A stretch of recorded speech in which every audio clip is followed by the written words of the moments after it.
about mid-30s, I had very, very difficult periods.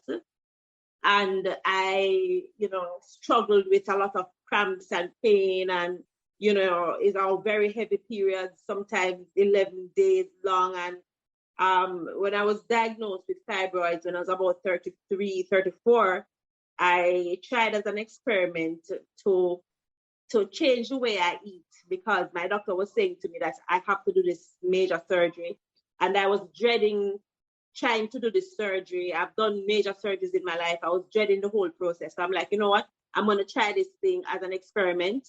And I changed my relationship with food. It's the best decision I've ever made. I'm no longer having painful periods. My periods are 2 days long now. I don't have any pain or discomfort at all. And I started HerFlow because I wanted to shout it from the rooftops. I wanted women to know we don't have to be living in pain. Pain is a part of our life story from we are girls until we become older women. We are living with pain. And you hear people say things like women are bred to feel pain. And I just find those things insulting, because what happens is you end up having to deal with pain so much that you think that it's supposed to be a part of being woman. And so, I really, really try hard in my work to educate women and girls that they do not have to live in pain, that your body can be a place of peace and pleasure and great joy. And, it is my life's work to educate us, especially Black women, educate us about the wonders of our bodies and what we can do with it and how it can help us to live full, meaningful lives. Yes. We don't have enough time for me to tell you what makes me tick. Yes. But and just so you know, and just so you know, when the recording started just towards the end. So I apologize. We missed the part where you are from. Jeffreytown, St. Mary? Jeffreytown, St. Mary. I grew up in Jeffreytown, St. Mary. I don't know if GPS has it on. I think it's a little tiny town. And in Jamaica, when they have PA in the address, it's real country. So it's Jeffreytown, PA, St. Mary. Yes. So, it's not post office, it's postal agency. So, it's a real country town. And I was just saying that I grew up with my great-grandmother. And we had to get up in the morning and catch water before we got to school. We had to feed the chicken and tie out the goats and make sure the animals are taken care of. We go outside to play. We didn't have a bunch of screens to be watching. We had to get creative and make our toys. The boys used to make trucks with juice box, take juice box and bottle stoppers. And make trucks. And I remember that. We used to use rope and tie swings on the trees. And, it was a very, very outdoor, you bruise up your foot. I mean, if you go through a week, right? Indeed, you're not playing hard enough. So it was a very fun childhood. And let me just and you said that you had a very fun childhood, but you talk about growing up in a very small bucolic area in Jamaica, Jeffreytown. You talk about the goat and tell me. And I said to what did you guys? You said it was fun, but we talk about. I said earlier at the show before we started the recording that in Jamaica has about 14,000 people live in poverty. 14,000 people live in poverty in Jamaica, and that's in 2018, and it has grown. And since COVID, we said there are more people in abject poverty, and so on and so forth. And tourism, Jamaica depends heavily on tourism, and about 50,000 people were laid off, and Jamaicans spend more than 50% of their income trying to purchase food. But the question is, did you talk about your experience? Did you feel as if you were poor? Well, I'm not quite sure. When you say poverty, I think there's a specific number around the poverty. They were saying $2.50 per day. Say it again. I know in the United, I think UN gold was still that at one time it was $2.50 per day, earning $2.50 per day. $2.50 US a day. All right. Well, I don't know what my the adults around me earned at the time. But what I will say to you is that We always had food to eat. Everybody went to school. We always had other things that we needed to go to school. Yes. We always we had everything that we needed. We didn't have we weren't taking trips overseas a lot. We weren't doing that. But if we were sick, we were able to go to the doctor. Yes. I'm not quite sure what ruler it is that you're using to measure those. That number sounds really low to me. That 40,000 sounds really low to me. Right. That was in 2018. No, I know. And the reason why I'm saying it sounds very low to me is because I started HerFlow in 2016, and I was just doing research around period poverty. Yes, and my numbers around period poverty is higher than that. It is high. Period poverty only affects women and girls. Right. So that number sounds and I think really we're talking low about extreme poverty. And that's why I'm asking what's the rule that we're using to measure extreme poverty. For extreme poverty means what? Means that the person is unable to eat one meal a day or something like that. What? Yeah, extreme poverty is people who are persons who are experiencing hunger, so to speak. Persons who are even below what we understand is the poverty line. So it's the poverty line, but there's an abject poverty line. So there are people that are saying in 2018, but now poverty is at 21% in Jamaica. It's 21% now in about 2021. So it's more than that. That's affected by poverty. But in terms of, they said that people that were living in abject poverty, and that figure might not be right, but but I know that poverty is a major and a sore issue. But in terms of abject poverty, we're talking about further social decays and people who are dropped even further below the poverty line. All right. Well, I'm not going to speak too much about that because I don't have the particular statistics with me just now, and I like to speak on things that I know about. But what I will as we continue, I'll probably probably check the figures that I gave you, because the figures may not be correct figures that I have provided. But in terms of abject poverty, we understand that's what it was. But in terms of your drive, your drive to start HerFlow Foundation and your experience living how did that connect? Because I know one thing you said, the issue of pain and so on and so forth, but you said that you were alluding to something else. What are some of the other stuff that connected with like I said, I really am very interested in the education around reproductive health.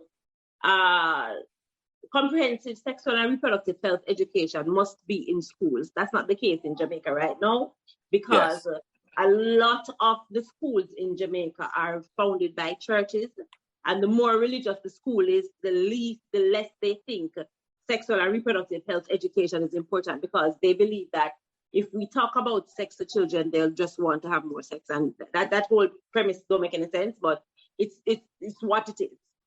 But what we end up with is that we have girls who grow up to be women who do not understand their bodies and who end up suffering in silence when they have certain illnesses, because they do not have the language or the understanding to speak to their medical professional to get the help that they need.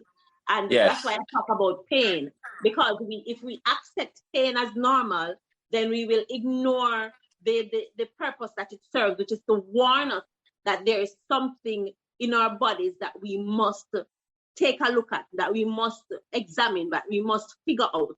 And so that's the reason why you're seeing so much conversation around reproductive health issues like fibroids and endometriosis and polycystic ovarian syndromes. And all of that is not that it is more popular now. It's just that we have a generation of women who lived with the pain.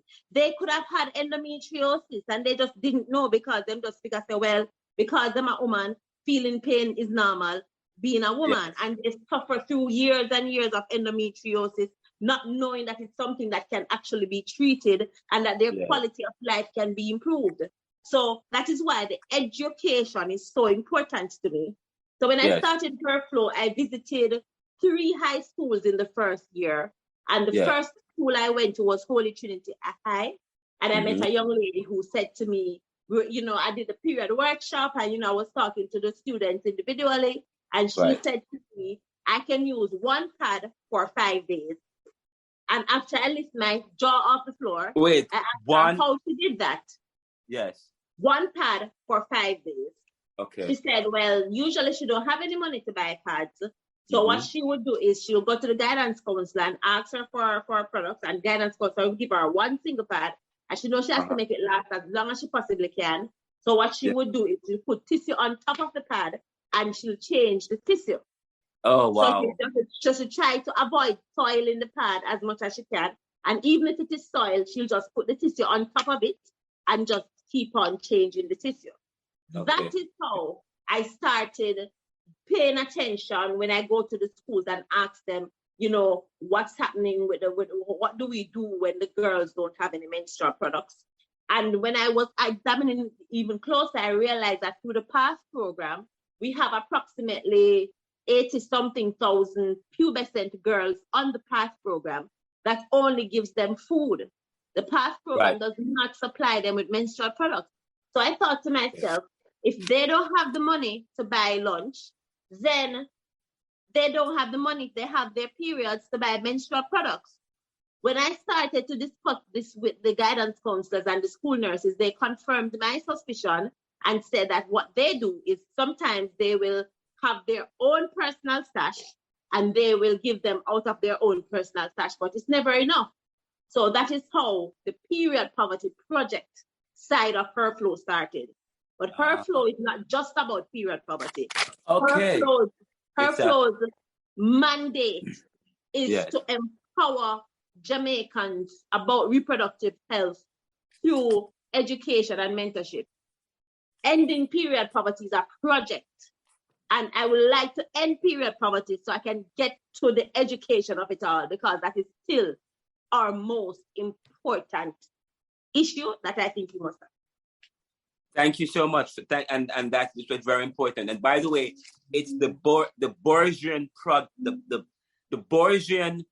project actually did a research, and I think they were saying that people in 2018 in extreme poverty, but as I said, I agree with you that the figures seem off. Our studies suggest something higher, but as of 2021, we know that poverty has quadrupled in many of our countries, especially I think it's at 22% and climbing, and GDP has fallen, I think, down to 9% or even lower than the prediction was that, but it's probably even going to be lower.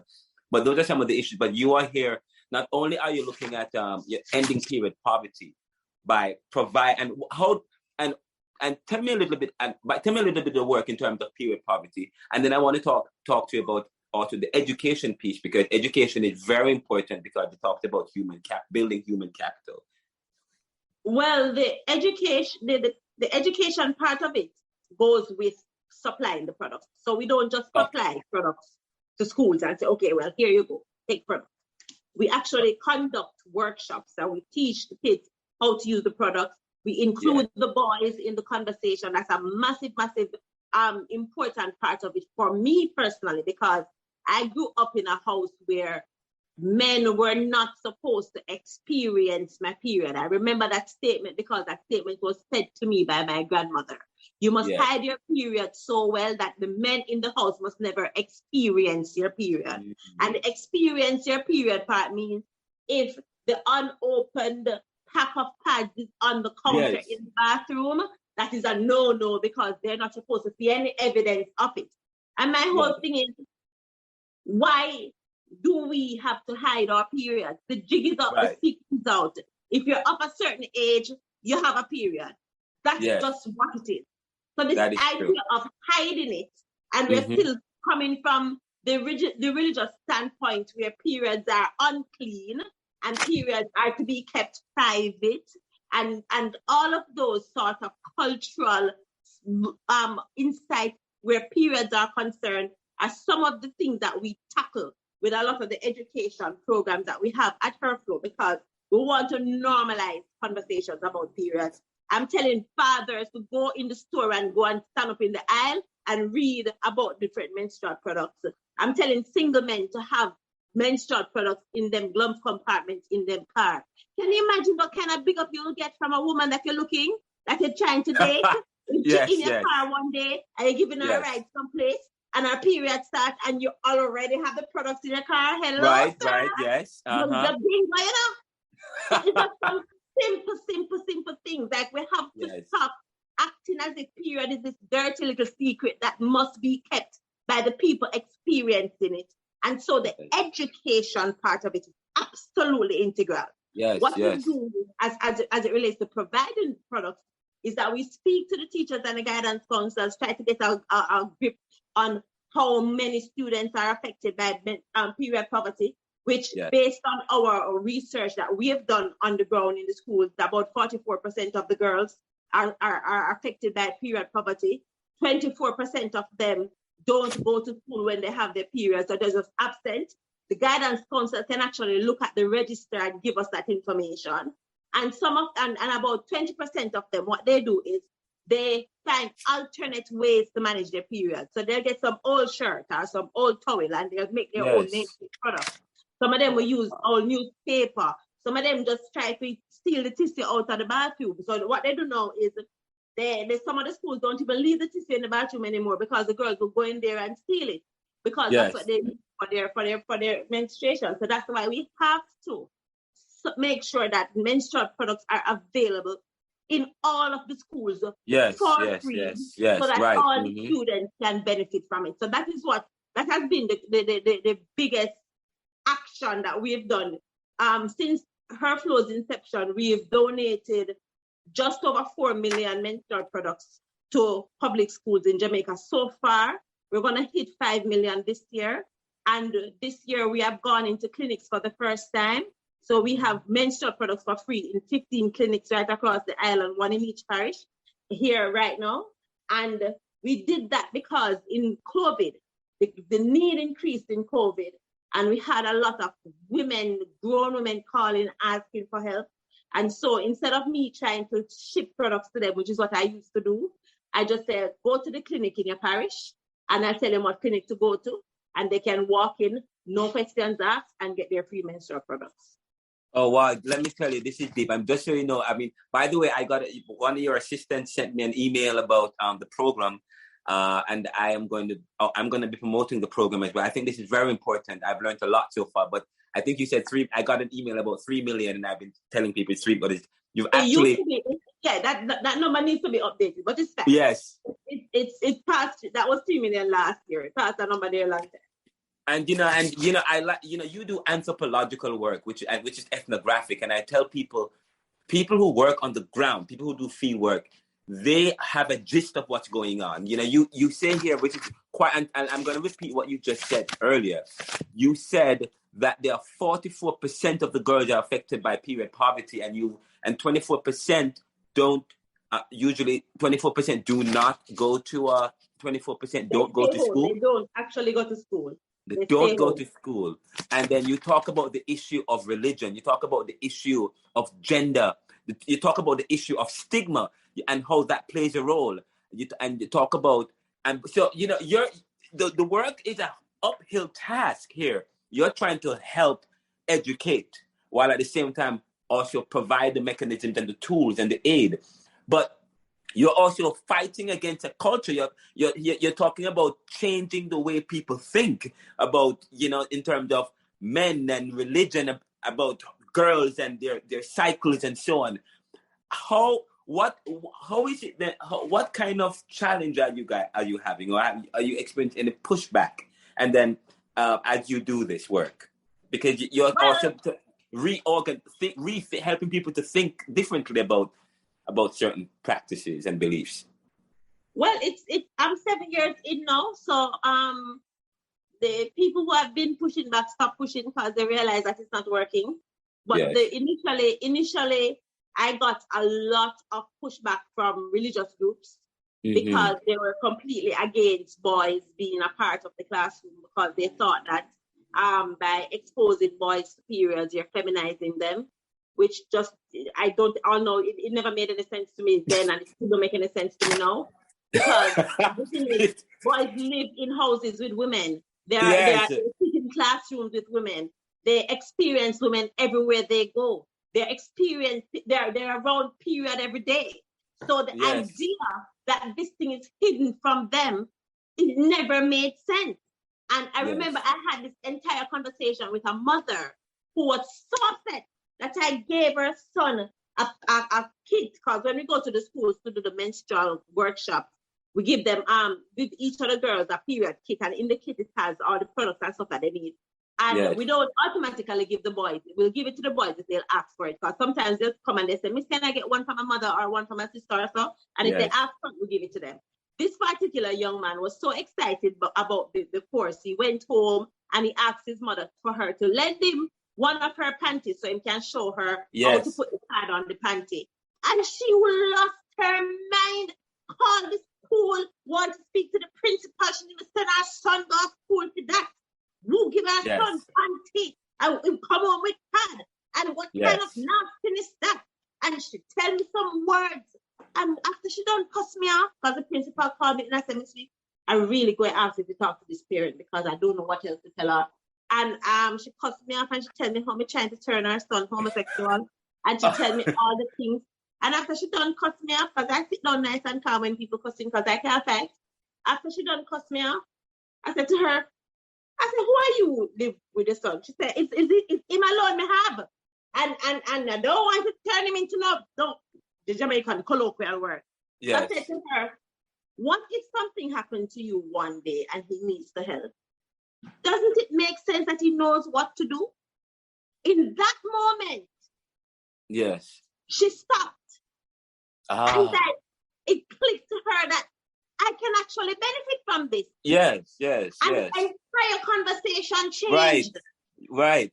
Changed. And then we get to understand that she has endometriosis and she asked me what she can do and all of this kind of thing. And I tell that story because the education is not just for the kids. Right. It is also for their parents, because their parents are in this culture too. And in this culture, boys are not supposed to be exposed to period. Men are not supposed to be handling menstrual products, to the point where right now I have male friends with daughters. And when them daughters start them period, they're calling me. And then when they go to buy the products, them friend, them bridging, I say, boy, what that man? Oh yeah, do like something there, and they have to say to them, yes. What you mean? They have to defend it. Okay. We are still in that culture. So that is the reason why, when I started, the pushback came from the parents, the pushback came from the adults, who never had a problem, the children. Yes. I've never gone to a school and a boy said, I don't want to learn about this. Yes, that's they good. They have questions. They want to touch the products. Then say, Mister, this I feel like Pampers, Miss, so you walking on this, Miss? So Mister, can urinate on it, Mister, can pee in it? They have a million questions. So if their parents who have the issue, they're the ones who want to keep them in the dark ages. They're the ones who are fighting them from trying to learn about the people who they are sharing the world with every day. So in terms of pushback, that's where it comes from. And so and I think but here you are now. You said that not so much now. What not so much now.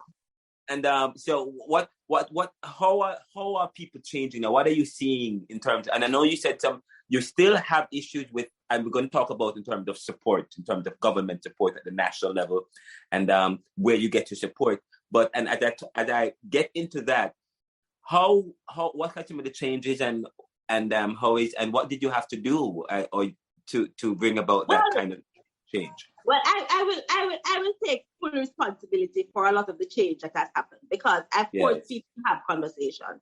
One of the things that I did, I targeted men with daughters. They were nice, low-hanging fruit, because they can avoid this conversation if it's their spouse. But what ends up happening is that you find a lot of fathers are having more active roles in their daughters' lives. And because they're having more active roles in their daughters' lives, they're actually spending time with them. And if they're spending time with them, they might be with her on that day when her period starts. And it's just him and her. No, they have to face it. Yes. So when I say I'm having a period workshop, they say, okay, me, miss, I need to learn about this thing because, oh gosh. Plus, I wrote a book about menstruation. It's an introduction to menstruation for little Black girls. It's called It's My Body, period. And that book, a lot of fathers bought that book and they read it themselves and they gave it to their daughters. And so I really made an effort to engage men. I've had many events, and we include men on the panel, and I have period parties with all the fathers, and we invite fathers to come and talk about periods. When we have orientation in high school and fathers are there, we get them up, we get them involved, and that really, really helped to break down the stigma, because when the women see that the men are open, then that gives them the license to feel more comfortable talking to them about it as well.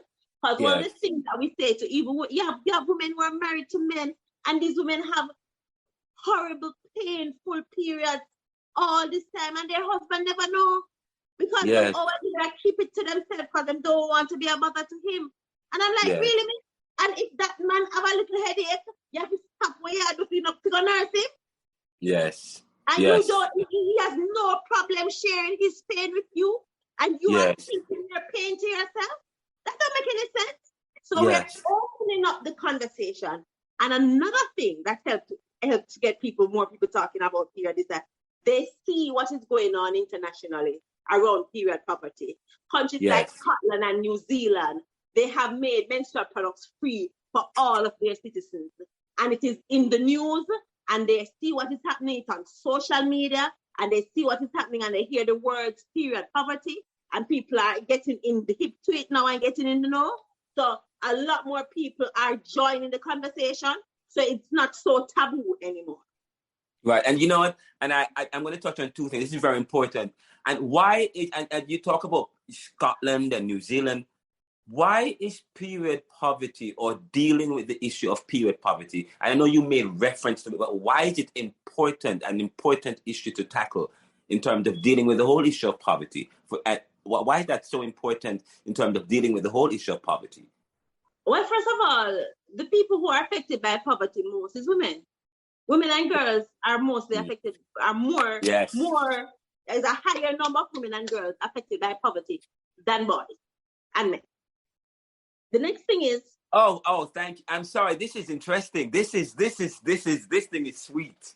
No, what you just said was, you said, we talk about it, when you look at, I study poverty, and it never occurred to me. You talk about period poverty, but you also talk about poverty by gender, and looking at the number poverty as against an income inequality between women and men, and you look at the educational level, and then you go deeper. That's where you go deeper and see how issues of menstruation or the period can affect education and dropout, and how that ultimately impact the wider society in terms of gender figures. And wow, this is great. And I broke you.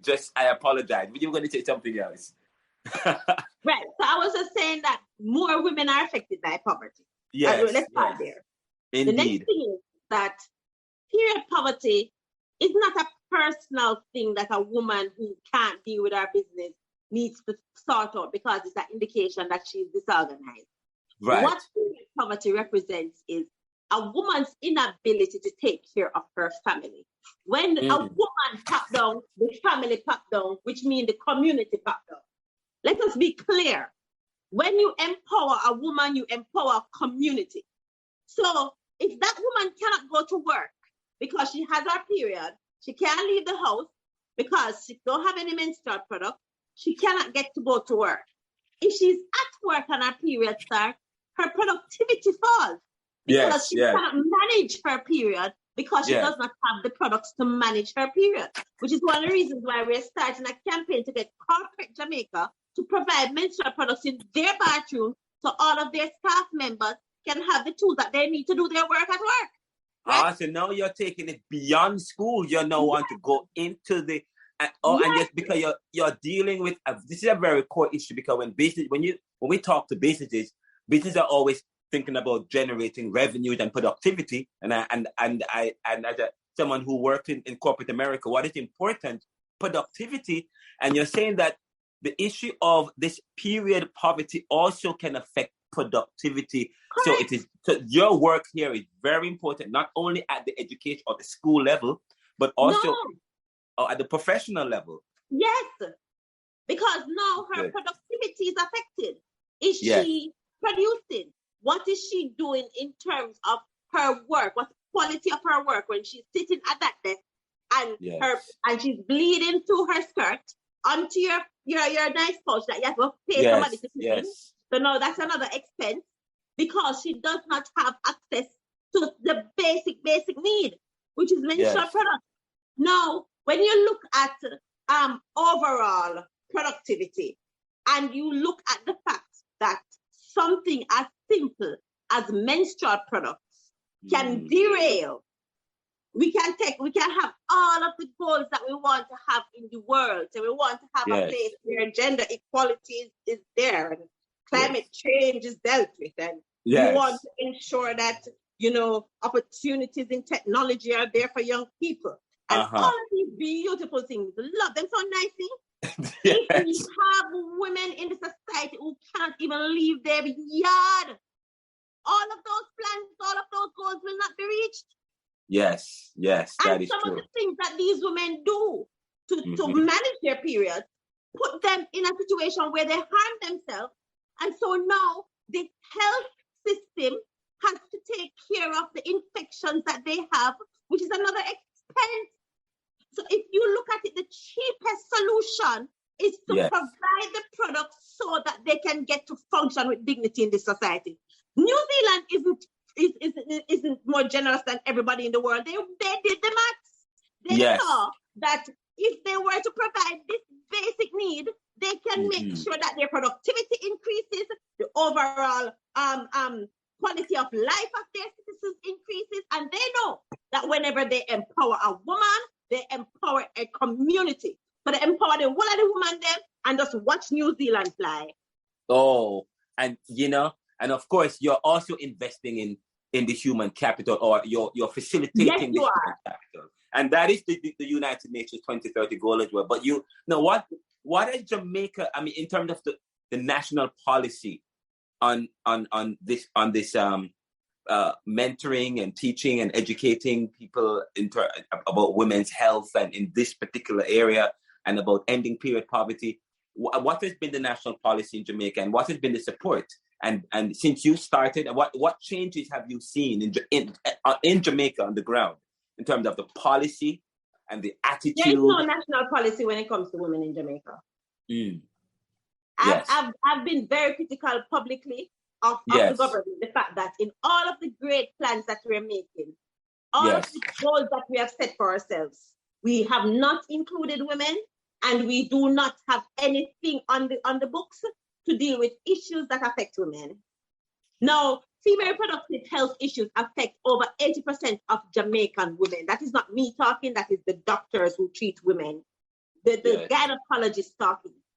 And over 80% of Jamaican women are affected by reproductive health issues.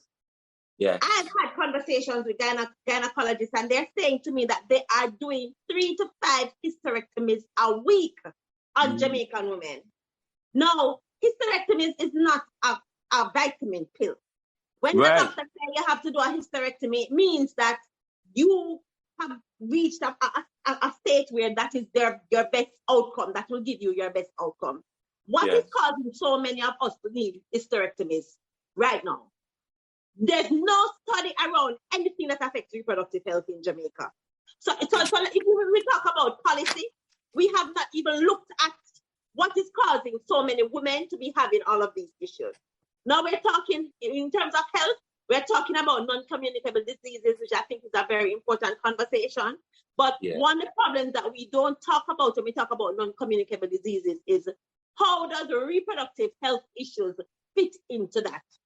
If you look at a lot of the women who have non-communicable diseases, women who have heart disease and hypertension and all that, they also have a reproductive health issue. You know what doesn't get any benefit? The reproductive health issue. We started the National Health Fund, for example. The National Health Fund was created to provide relief for people, low-income people, to have access to treatment at a reduced cost so that they can get to be better and live more better quality lives. Yes. What are some of the diseases that if you have, you can benefit if you go to National Health Fund? All of the non-communicable diseases, hypertension, the heart disease, diabetes, all important, all great. Not one of the female reproductive health issues on the National Health Fund. Not one. Yes. Not fibroids, not endometriosis, not polycystic ovarian syndrome, not heavy periods. Something that half the population of Jamaica experiences. 80% of that number experiences it. Not one is included on it. Yes. All of the things that I talk about, the people who die most from heart disease, men. Diabetes, men. Hypertension, men. That is true. Yes, that's what the data shows. That's why my answer is there is no policy that benefits women. Wow. That is my answer to that question. Yes, right? Yes. Now, to treat all of these diseases, endometriosis, polycystic ovarian syndrome, all that is very, very expensive. Yes, so it is. If it's even just to get the discount that you can get when you have the National Health Fund card, it will benefit hundreds and thousands of Jamaicans. Yes, it does not exist. Okay. Wow. Right? And so I have started this advocacy since 2016, and I cannot get a female politician to talk about it. Yes. And why do you think, and is it because Jamaica, the kind of culture, a masculine, male-dominated society? That's why I think so much about the culture. The culture is still very, very pervasive and very, very important in this conversation, because people still think that it is taboo. People still think that periods are to be kept privately in underwears and not in regular open spaces. And that's the reason why I do the campaigns that I do talking about period shame. I'm trying to get periods in the face of people. I remember I was having a period flash mob in Halfway Tree, and this man said to me, everywhere you see me I talk about period inside of me and period now. I said, sir, look around you. I said, you're in the presence of period right now. Half of the women here are bleed. Yes. I think I spoiled. Mm-hmm. I think I traumatized the man. Because at one point, even as I said, like several minutes later, I see him like him a phone, like him a try phone. And I try to figure out who's on them period and who's not on them period. Yes. Right. And so and it's still always, not only is it a taboo to talk about these things in open, but there's also a level of I'm trying to find the word, a secrecy, so to speak. Yes, it's a dirty little secret that you must keep. It is not okay. It is like nobody wants to hear about the period. I give you the perfect example. Yes. I remember I met this gentleman. He was asking me if I don't know. He's trying to ask if I know somebody who needs a job, because he has 2 openings at him in workplace. He's an entrepreneur, and he have 2 openings or whatever. And he started to tell me about this staff member that he had. And he said, it's the best worker I've ever had. She's very reliable. She's not thief. She's early. You can depend on her. You can call her anytime. And he says really good thing about this woman. So I said, so why you let her go? Then how come you not have her? She said, every month she had a period problem then. I said, what you mean? Said, every month is like she wants to work from home because she said her period I get her hard time. And you can't bother with that. I said, so hold up. You just described to me what you said is the best worker you ever had. And the reason why she don't work with you anymore is because of our period? Yes. Wow. That is so, we're talking about issues of... Yes. But people discriminating on all, not just racial, but on the issue of but not just being a woman, but because of that particular issue. So your work is very vital. He described her as the best worker he has ever had. So I said to him, what if she had asthma? No, I'm going to understand that because his son had asthma. I said, so your issue is you cannot empathize with her because all things being equal. But the issue that she had was because some people with asthma issues, because I have a friend where if she is in our office and somebody walks in with a strong enough perfume, it affects her asthma. So I'm saying, what if it was asthma issues instead of period issues? Then he wouldn't have had a problem because his son have asthma too, so him understand. Oh, so therefore they can't empathize because that's not something that they have to deal with. But this is quite revealing. This is quite interesting. It's quite powerful. So, and by the way, you said that you wrote a book, and I just want to let everybody know that you wrote a book, and what's the name of the book, and where, and is it available? I've written 2 books. So actually, I've written quite a few books. I've published 2 so far. It's My Body, period. It's an introduction to menstruation for little Black girls.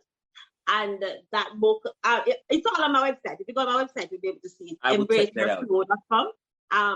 And my first book is I Changed My Diet and Changed My Life. In that book, I spoke about my whole journey to health from when I was sick and in pain to me now. And you said you changed your diet and changed your health. I changed my relationship with food completely, yes. So the title of the book is I Changed My Diet and Changed My Life. Tell me one thing. What about your life that you changed? How did dieting change your life? What is it that you did? Dieting did not change my life. I changed my relationship with food. Dieting is a temporary situation. I don't see food the same way I used to see food anymore. Yes. I'm not driven by what tastes good anymore. I'm driven by what's good for me. So if I don't see any nutrition in it, I'm not eating it. Certain things I just cut out of my diet completely. I'm very anti-processed food. I don't like processed food at all. Yes. And then no dairy. Nothing. If it comes from a cow, I'm not interested. Milk is for baby cows. Yes. And no dairy at all. I don't eat meat either. I don't eat rice, flour, sugar, processed food, dairy, or meat. Wait. Hold up. What? That's everything. No, it's not. I do the same thing: potato or yam or plantain or green banana or calamari or pumpkin or carrot or broccoli, and I can go on. As a whole things I eat. I don't eat a lot, but you even pushed about. I don't eat red meat. I'm 42 years old. I'm gonna be 43 this month. I don't eat red meat, but but that is good. So. Because people want to also learn from you and learn from some of the things that you're doing. And so you're saying that... All in my book, I even put recipes in there. There are recipes in the back of the book. And we are going to, and definitely we're going to have all of that. We're going to be broadcasting. But one of the things is, so your life changed because you changed your relationship with food. And I love the way your use of language and the use of words is quite powerful. And so that relationship that you changed, what about your life? What did it do for your life that made it different? Oh, I can tell you. I used to have back pain. I was at the chiropractor once a week, about 5 times for the month. I couldn't go more often than that because it got very expensive. Yes. And I was in pain all the time. I had migraine headaches. I had sinus issues. I had asthma. I had eczema. I had a lot of acne. Like my skin was doing some crazy stuff. I was tired all the time. I didn't have a lot of energy. And I'm a very bubbly person. This is my default setting most of the time. So I had to make more of an effort. I was very anemic. I struggled with anemia. I actually blocked out a few times because my blood count got so low. And there are a lot of people that have anemia issues, by the way. Yes, a lot of people. And by the way, Black women have anemia issues. We need to get some iron on our plate. Iron deficiency is a thing. So since I changed my relationship with food, I no longer use my asthma pump. The last time I used my asthma pump was 2016. I don't even get the prescription anymore. The doctor used to give me a 6-month prescription, so I'll just go and refill it every month. I have not done that since 2016. I stopped taking painkillers. I don't have painful periods anymore. My periods went from 11-day, very heavy, very painful, to completely pain-free. I'm going to say that again for the people in the back. I don't have painful periods anymore. My periods are 2 days long. It starts on a Friday. By Sunday, it's done. I do not have heavy clotting periods anymore. I do not have asthma issues anymore. My sinuses cleared up. My skin started to do some nice things. My migraines went away. I have so much more energy. I've never felt this good. I'm no longer anemic. I'm in the best health of my life. Oh, and I lost almost 100 pounds. Wow. And by the way, I saw the picture.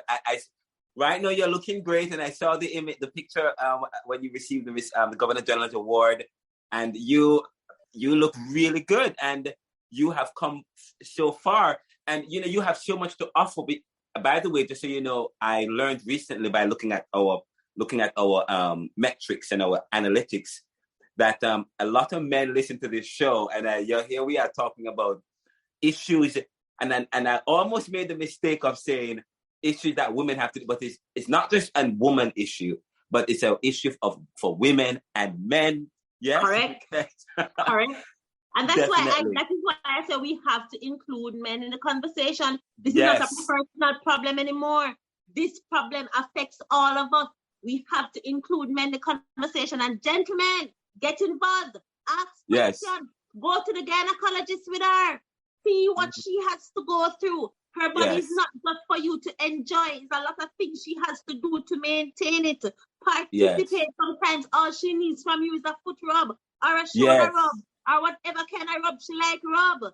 Don't bother with the thing here where you sit on the sidelines and she one over there suffering by herself, because if it's a can you have for your little toe, she have to then put on the can pad on the little toe. Yes. Oh wow. Guys, this is really good. And by the way, I hope you come back on the show. I mean, because we're going to have you when talking about different issues, because you have said a lot, and by the way, we're going to be writing the transcript of this interview. Probably when I'm done, it's going to be probably 10 pages. But this is profound. And we actually only have 4 minutes left. And I want to talk to you about how is it that you got this? How is it that you were landed or the Governor General award, and what happened around all of that? All right. Well, my work is pretty public. I made a decision when I just started to be very, very transparent with the work that we do. So if you were to Google HerFlow Foundation or you Google period poverty in Jamaica, you will see that my work is very well documented, and that was by design. And people nominated me. The Governor General has this award each year.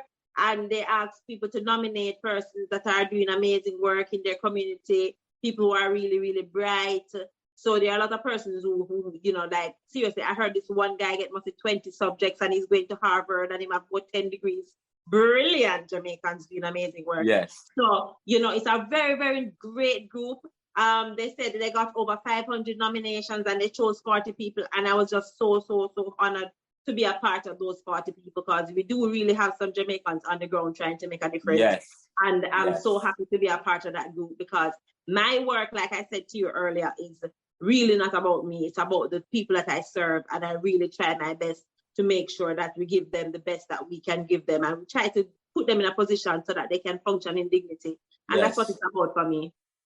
And what about the church? And I cannot end by, because the church, the Judeo-Christian church culture is very important in Jamaica. Has the church given you any support? Church call me for support all the time. They don't give me none. They call me for support. This one lady cussed me off because she wants to give products to our congregation. But you know what? Let me back up a little bit. I do have friends who are Christians, and they individually do their own thing. But as it relates to an actual church body, a church supporting and no, not like and not at all. And I really I know you probably have a lot of persons in the diaspora who listen to your show. I want to tell them big up, because we get a lot of support from the Jamaican people who don't in Jamaica. Right now, I'm talking to this young lady named Nikki. Nikki and our family members and our friends got together, and they're packing 2 barrels of pad to send to Jamaica. And that is all they support. People send barrel, people send suitcase, people send bag. I meet people at the airport with the bag in them hand. It look like them just stop at the Walmart and pick up some pads and they carry the actual bag, come give me. So a lot of the work we've been able to do is through the support of people who are Jamaicans, who are living abroad, who just wants to help. And I would like to say thank you to all of them. Some of them send one little $20, $50 through the PayPal. every mickle make a muckle. It all helps because these products has to be stored and transported. It's a lot of moving parts. So all the support we can get really helps. And then do you have like a staff of people that work with, and in terms of wow, but you are able to serve almost 5 million people. And and just so you know, if persons want to support, send you any financially or any other way, what's some of the information? Because we want to ensure that we support you. Go to the website embraceherflow.com. You can make a donation there. The PayPal account number information is there. Just click and it sends you directly. You can make a donation there. If you want to send some products to me, we can talk about that as well. All the information is there. And like I said, every little bit counts. So whatever it is that you want to do, we can work with you. A young lady got in touch with me, said she's turning 35 and she wants to do something for her birthday. She wants to put together some packages for some girls. And we try to work. I try to work as much as I can with anybody who wants to help, because like I said, this is not a me thing. This is a we thing. And the quicker we can solve this problem, the quicker I can get to the real business of the education, because that is where I think the real work needs to be done. Wow. What are your fears as you look to the future? What are your fears as you look to the future? And yes. Oh. In fact, before you say that, what are your plans for HerFlow in terms of for the next 5-10 years? What you hope first of all, in the next, before 2022 ends, I'm ending period poverty in schools. I've worked out the math. I know what it's going to take. So before the end of 2020, I'm going to make sure that every single girl in every single public school in Jamaica has access to their menstrual products. That is something that I'm actively working on. If you want to participate in that, visit the website. Definitely. Yes. In terms of the HerFlow's plans over the next 5 years, I want to get more products into clinics. I want to get, we have 300 clinics in the country. I like to get free products in as many of them as possible, so that the products will be available to the women and girls in Jamaica who need it. I would like to get to a point where we work and we can start the education drive in a more consistent basis. I do 4 school tours a year, and through that 4 school tour, we hit about 106 schools through 4 school tours. I would like that to become more, so that we can get to have a consistent education program that goes into the schools on a more consistent basis.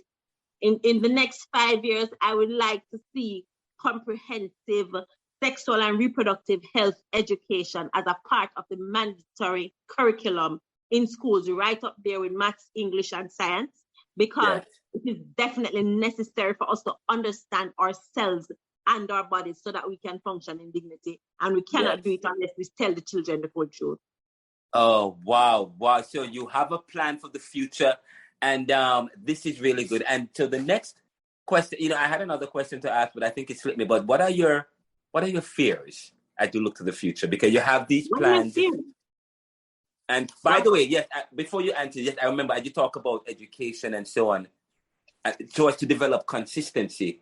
In other words, you are fighting. You want us you want Jamaicans as a people to become more consistent, to be more systematic about this business, and not reactive. Systematic is the word I'll use. I just want us to understand what it is, because right now a lot of persons are functioning off, what somebody tells them or their own assumptions of, and a lot of it is just misunderstandings and misinformation. I've actually seen situations where I see a father give him daughter 1 product a day and say, see, one a day it must last. And say, sir, she can't use 1 product a day. Yes. And when I sit him down and I explain to him why she needs to change at least every 4 hours because of bacteria and all of those kind of things, he go, when he never understand that, he just try to make it last. But after I speak to him, he adjusted. And that is why the education is so important, because everybody's operating under assumption. So if they have the right information, then they can make informed decisions. Yes, that is true. And the reason why I said that, I know recently I saw the Prime Minister Andrew Holness was talking about urging people, you need to start putting things in to get ready for the hurricane season. And I remember saying that it has to be something that we can't be reactive about it. It's something that it's built into the system in such a way, it's in a cog's wheel kind of a way, built into the system. And you're trying to, and the way you're trying to do things like this, in terms of being, you don't want to be reactive. You want to deal with the psyche. You want to develop the understanding by engaging people and so on. So this is Miss Shelly-Ann Weeks. I am impressed. I can't wait to read your work some more. I can't wait to access and to purchase your books. And I have a company, a big corporation, that part of it that we do is we also do, we are a publisher as well.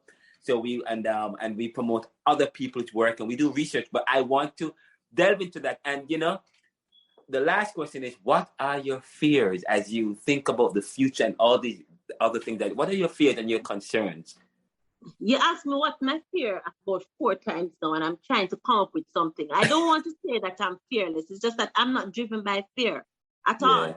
Fear has never been an obstacle for me, because the way I see fear is nothing changes if somebody says no. So I don't fear rejection at all. So if you tell me no, okay, I know what happens if no. I am exactly where I am at right now if you say no. If you say no, nothing is going to be different. But yes is when some stuff starts to move around. So I don't function from a space of fear. I know that when I started this work, I got rejected by a whole heap of people who right now are calling my phone. So you just wasn't ready 5 years ago. You're ready now. Okay, let's talk. So I don't function from a space of fear. I know that there are a lot of things outside of my control, and I'm okay with that. I just try to work within the things that I can control and try to see how I can effect change step by step. I don't expect to do this thing in one foul swoop. That's never been the case. I value the long game. I know that I have to take it on one step at a time, and I'm prepared to do that. So that's where I function. That's the space I function in. And because I function in that space, fear is not a big part of that space for me at all, because I know what's possible. I know what I'm capable of. I know what I'm in control of.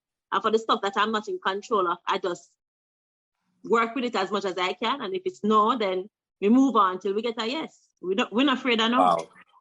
Wow. And what it is, where does that come from? That vim, vigor, vitality, that dynamism, that fearlessness, where does that come from? Well, I tell you, in the beginning, that the most influential person in the world is my great-grandmother. And I distinctly remember something she said to me when I came home from school. I was a little toddler girl coming from school, because I went to school and they were teasing me that my forehead big. And I went home crying to her that I don't want to go back to school because them teasing me so my forehead big. And she lifted me up by my shoulders and bring me up eye level to her. And she shaked me and she said, never allow what other people say about you to affect the way you feel about yourself. And I never forgot that. And so I am not motivated by people's opinion of me or what it is that I'm doing. I know that what I do make a difference, because I see who it affects. When I go to the school, that the little girl who tells me that she used one pad for 5 days and she got the pad that she needed, I made sure that she was supplied every month. And when her teachers are reporting back to me that her grades are improving and she has so much more confidence now and she's doing so much better now and she speaks up in class, and the fact that she's in university right now, that's all I need, because I know that I was a part of her journey and I helped her to get where she is right now. So for me, it's not about, I'm very honored, to get the award, the Governor General's award, but when I get a report from a teacher that tells me that somebody who had behavioral problems in class is not having that issue anymore, because they have their products and they feel a lot more confident and they can function in dignity. That's all I need. When the teacher tells me that the boys are more respectful of the girls when they have their periods now, and they're more supportive of them because they sat in the class and they learned about period, it's because I get to see that what I do is making a difference. And that's where the magic is for me. Oh, wow. Well, that's powerful. You know, I'm going to end it there. And by the way, you have moved me, just so you know. You have moved me. I've been going through a lot as I try to run this organization, and I take on a lot of very powerful people. It has not been easy, but I was moved by you, and I feel chills as you talk. Trust me, and other people in the world will. You have inspired me, and I continue to. I will encourage you, as you encourage me. And we hope that you will continue, but probably 10, 20, 30 years down the line, we will continue to see, hear you, and say, hey, we come and we talk and we bust up some rundown and thing. I don't want to be talking about period poverty 10 years from now, but I understand. Yes. You want to move on to the next issue. Yeah. You know what I mean? The Neoliberal Corporation is about serving the world today to solve tomorrow's challenges, and by exposing and bringing issues to what's going on in the world, or to bring light and to let people know how they can support other people's programs and so on. So thank you so much. Again, remind us how we can get in touch with you. You can definitely check out my website, embraceherflow.com. If you want to find me on social media, online, just search HerFlow, HerFlow is one word. And listen, I tell everybody that ending period poverty is something that we can all contribute to. It's a team effort. So you don't even have to donate to HerFlow, but just help somebody who you know need help. So if somebody in your community, somebody in your church, somebody in your classroom, somebody at your office, whatever you can do in your space to help somebody live in dignity, please go ahead and just be kind. Just because you can. Don't worry about if they're grateful or not. You'll never get the level of gratitude that you want anyway. So don't do it for the gratitude. Just be kind because you can. Thank you so much. That was the Executive Director of the HerFlow Foundation, a very powerful foundation that's run by a very dynamic and an amazing, fearless woman that is just doing her thing and impacting people's lives. Thank you so much for the work that you're doing. And I wish you. Yeah, man. And this show will be available on audio podcast probably it's gonna a couple of days, because we're gonna have to write the story as well and publish it in our journals and so on and so forth. And it will be available also on audio, live video, but after we've edited it and so on and so forth. But thank you so much. And we will talk. I have your number, so I guess we can talk and so on. You can call me anytime. I hope I can text you anytime, and drop wisdom, and and so. But you have been great, and we hope to have you to speak at some of this in the future, because that can be arranged. Yes, you are powerful. Thank you. Thank you. All right. And guys, thank you so much. Invest in her and support this dynamic work that is investing in people. Take care. And you'll get a chance to hear this before everybody else anyways. All right? Awesome. Yeah, man. You were great. Take care. Bye-bye. Yeah, man. Thanks so much. Take care. Yeah, man. Bye-bye.